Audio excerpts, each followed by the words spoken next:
Hi Aquarius, welcome to your January 2023 tarot reading. So these are messages for the collective. Take what resonates and leave the rest. If you're looking for a personal reading, please schedule on www.crystallizewithkate.com. Also, if you're new to my channel, please hit the like button, hit the subscribe button, hit the bell to receive notifications so you can get more videos like this. And it doesn't cost you anything to do that. So definitely follow through for sure. Right off the bat, we have some really cool energy for you, Aquarius. We have this number 32 card, Conchomancy, Seashell Divination, Wisdom of Shells. So I know some of you are going to be like, what the hell does that mean? And don't worry, I'm going to tell you. We also have 36, Seeing Beyond. So I feel like your third eye is open. I feel like you're able to see the bigger picture of something too. It's like where other people are kind of like fixated on something, I feel like you're seeing beyond what's at face value. And I feel like you're also able to see through other people's lies. Like you're able to see the truth in the situation.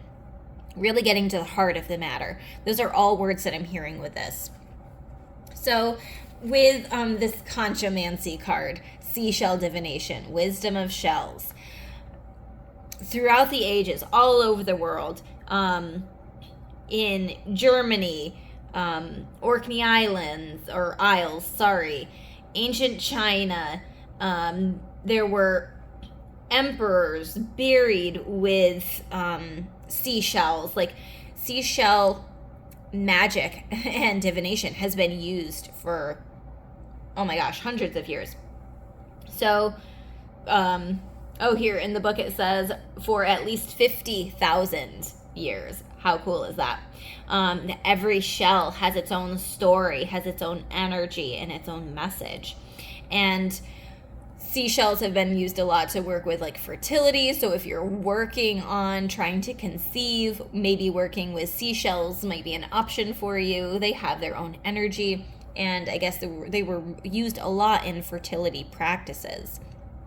Also, they were used to call upon your ancestors, like with a conch shell.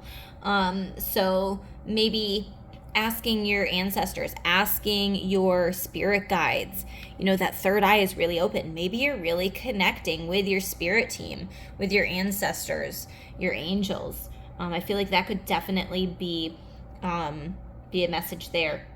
The scallop was used to connect to Aphrodite. So maybe working with a god or a goddess if you're feeling called to do that. Also, you can use them to as protection for your home and for yourself and for your body. So those are just some ways that you might decide. You don't even have to use specifically seashells. I mean, this is a mermaid oracle deck, but if you're like, I really feel like I'm ready to connect to my ancestors, to my angels, to my spirit team on a really deeper level, I feel like that's your sign, that's your card. If you're really working through like a fertility thing, maybe trying to incorporate some seashells or doing some type of like beachy theme might help set the energy and the tone for this conception. I don't know, it's just a bunch of different ideas, bunch of different potentials. Okay, so with this Seeing Beyond card, I already touched base on, what I think that means, but I'm going to dive a little bit deeper into it here. The key concepts are vision, the capacity to imagine something, to look beyond the material, beyond the obvious, the realm of transpersonal, options and possibilities, getting out of your own way, and discarding your projected outcomes. So yes, I think that there is the potential for people to kind of get in their head and be projecting these outcomes that they think are going to happen. I feel like you're moving beyond that. Instead of maybe where in December you might have been kind of like spiraling. Like, what about this? What if that happens? Oh my God, there's a lot of worry and anxiety. I feel like you're shifting out of that in January. So this says, do you consider things only within the framework of what you already know? Or can you allow yourself to see beyond, into the vastness of potential, We are all gifted with the magical ability of imagination, and when we are open to it, we become a conduit for a divine vision greater than our own. There are two ways to view the world and co-create with it. One is from a face value perspective. What you see is what you get. The second is allowing your imagination to see beyond what something is right now and move into a place that doesn't exist yet in the material world. In this cosmic playground of possibilities, you see into a future where anything you imagine has the potential to become real. So again, I think that you're seeing future potentials, potential possibilities, that life is maybe way better than you could have ever imagined it. Maybe in the past you were in a really shitty situation and you couldn't even see your way out. I feel like now you're shifting into like, you can see whole new possibilities. Like you're entering a whole new realm of possibilities that you didn't even imagine could be happening for you. So this says, if you use your imagination faithfully and consciously, avoiding the traps of fearful projection and drama, you can connect to any reality you truly want to experience. When you open yourself even further, you're often gifted with a divine vision. As a practice, you can reimagine that vision over and over to strengthen it. As you channel these visions through you, you become a superconductor for the world. Today, know that your vision, what you imagined forming in the invisible, will be delivered into the material world. Don't worry about the timing of things. That is in the hands of the universe. Your job is to continue to imagine. Take a few steps forward, then imagine some more. The universe's job is to make it real. What a fabulous partnership. And I actually just did a tapping exercise on something very similar to this last night. So I wanted to give you this message as well, that the sooner you ask for something to happen for you, the sooner it can enter your reality. If you're not clear with spirit, if you're not clear with God, your angels, whoever you connect with, and you're not asking them for what you want, the majority of the time, they're not going to deliver. When you can articulate what it is that you want, when you can see that vision in your head, when you can have the ability to see beyond your current circumstances and say, this is what I want my life to look like, and you ask spirit, God, your angels, for that for them to bring that into your life, then it will start showing up for you in magical ways. And it's not about the timing. Don't worry I'm running out of time, or I don't have enough time, or I'm worried about the timing. That's not your job to worry about. That's spirits. That's in their hands.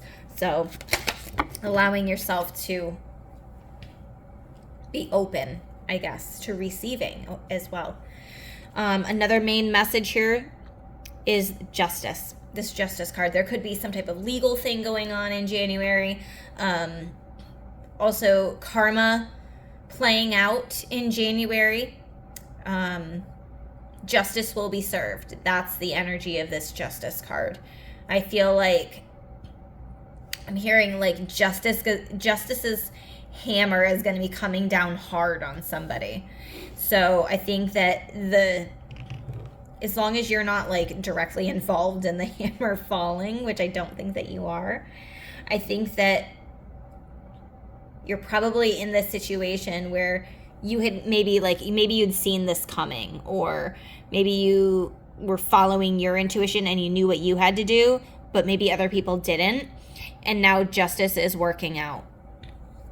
Justice is being served in some type of situation. Yeah. I'm also hearing some people are going to try to make excuses. Somebody's going to try to make some type of excuse for their behavior or something like that. But it's not going to matter. And I also feel like if you're in a relationship and you had to make a hard decision, I feel like whatever decision you made was the right one. Okay. With the moon card being here, there could be an importance around the timing of the new moon or the full moon. We have a full moon coming up on the 6th. I can't remember when when the other moons are. But we'll, definitely you can research that the more you want. There could be something important around the timing of the moon and the moon cycles. However, the moon card also represents secrets coming to light, hidden truths. There could be like a hidden talent even that you have that's like coming to the surface where you're like, wow, I didn't even know that I was good at that thing. I didn't realize that I was capable, even, is something that I'm hearing. But also, like, if there's some type of situation where you're seeking out like karma or justice to happen, I feel like there's something that's still hidden that you don't even know about yet that's going to be coming to light in January. I'm hearing January 23rd. I don't know what the significance of that date is, for some of you anyway, but also like maybe towards the end of January, something important could be coming to light. We also have the Four of Swords. Take a rest. I'm hearing don't speak on it. So if there's like those, like what we kind of talked about in this card, if there's those like negative mindsets or thought processes and you kind of found yourself spiraling before, I feel like you're coming to terms with it. You're relaxing about it. You're like, I'm allowing myself to take this mental rest. Like, I cannot take any more of that spiraling mindset, and I'm allowing my mind to just take a break, and justice is going to sort itself out. Things are going to sort themselves out. You're taking that rest, because if you don't, then it leads to things like physical illness, right? And we don't want to be dealing with that shit. So you're taking some type of rest, and also there might be somebody like trying to trigger you, especially with this Knight of Wands here. It could potentially be a fire sign, but there could be somebody trying to trigger you. And you're not allowing them to do that. You're like, I am just being as non-reactive as possible. That's part of the message that I'm seeing with that. And then the Knight of Wands. I feel like when you get out of this where you're like, okay, I feel like I can speak without maybe fear of repercussions or judgment or something like that. I feel like you like take off in the other direction. You're like, yeah, I'm moving beyond that. I don't even want to talk about it now. Like, I don't even know. I just feel like this Knight of Wands is completely running away from that situation. Anything else on this Knight of Wands? Okay. Hierophant card, Five of Wands. Okay, you could be taking action. Oh, jeez. Okay. So, yeah, there could have been like a recent conflict or confrontation. It might have involved somebody that, okay, so this Hierophant is, sometimes it's like tradition. So it could be somebody that you were married to. It could have been a Taurus. Hierophant represents Taurus energy. I almost feel like you becoming this Knight of Wands. Knight of Wands is a little bit flighty. Like, they have the tendency to be a little bit selfish, but they're self-motivated. They're self-driven. Like, when they're ready to go on to this next thing, they're ready to move on. Like, there's no stopping them. But I do feel like, some of you could be battling this. I have this traditional mindset. Like, I want to have these very traditional things. Like, maybe that's what I grew up with. And I feel conflicted about it. It could also be conflict with somebody who really has tradition plays an importance with them. Or maybe they grew up, like maybe you grew up with them as a mentor. Or maybe they're a mentor for you recently and you have just this conflict of interest or different ideas and different opinions. I feel like whatever this conflict is about, when I see this Five of Wands, a lot of the time I see like all of these people are like waving these wands around in the air, but they're not getting anywhere. They're not accomplishing anything. So I feel like that's also why you're like, yeah, I'm just moving on from this. Like, there's no point in even trying to have a conversation with this person or be reasonable with them, because it just feels like it feels like I just need to move on. That's what it's feeling like. I'm ready to move on with my life. I'm ready to start this new adventure, this new phase of my life. And I just don't want to be, like, life is short. I don't want to be spending it arguing with people or in stupid petty arguments is what I'm hearing. Okay, so I know that did talk a little bit about, like, confrontation and conflict, but I have been pulling for all of the other groups a couple cards on potential challenges in the month of January, just to prepare ourselves.